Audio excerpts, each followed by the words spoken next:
নমস্কার বন্ধুরা, তোমরা দেখতে পাচ্ছ আমাদের মিলটা একদম অপরিষ্কার হয়ে গেছিলো।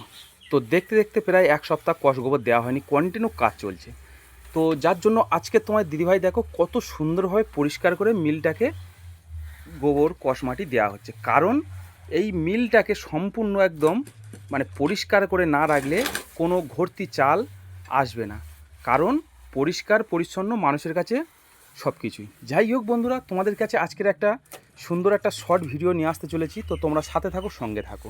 আর দেখো কত সুন্দরভাবে কষ গোবর তোমাদের দিদিভাই দিচ্ছে। এদিক থেকে এইদিকে তোমাদের দেখাবো। আর আরও একটা তোমাদের বিষয় বলতে চাইবো।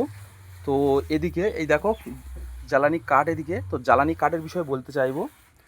আর তোমার দিদিভাই দেখো কষ গোবর দিচ্ছে।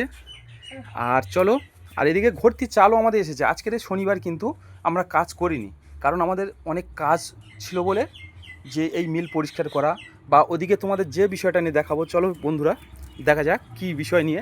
তো এটা হলো এইটা জ্বালানি কাঠ। তো এই জ্বালানি কাঠটা দেখতে পাচ্ছ কত স্ট্যান্ডার্ড জ্বালানি কাঠ। এতগুলো করে জ্বালানি কাঠ লাগে। এই কয়েকদিন আগে দেখেছো 50 মণ মতন কাঠ আমরা সিলেক্ট করে এনেছিলাম। আর আজকের যে জ্বালানি কাঠটা সম্পূর্ণ এটা দেখতে পাচ্ছ, এটাও প্রায় 50 মণের মতন কাঠ। তো এই কাঠটা সম্পূর্ণ এখানে গুছিয়ে কত সুন্দর করে রেখেছি দেখো। কারণ এরকমই এত করে কাঠ লাগে যে কোনো মুড়ির কারখানাতে। তো চলো তোমার দিদিভাই গোটা কত কাঠ নিয়ে যাচ্ছে, কেননা কালকেরে আবার সেই ভোর 5টা থেকে কাজ স্টার্টিং হবে। তো যাই হোক বন্ধুরা, আর তোমাদের দিদিভাই কিছু যদি বলতে চায় একটু, যার সামান্য কথা মনে হয় বলবে, সেরকম হাসতেছে একটা। মিলটা দেখতে পাচ্ছ পরিষ্কার করলাম আজকে। কালকে থেকে আবার মুড়ি ভাজা কাজ করবো আর তোমাদের সাথে আবার নিত্য নতুন ভিডিও নিয়ে চলে আসবো। তোমরা সবাই ভালো থেকো।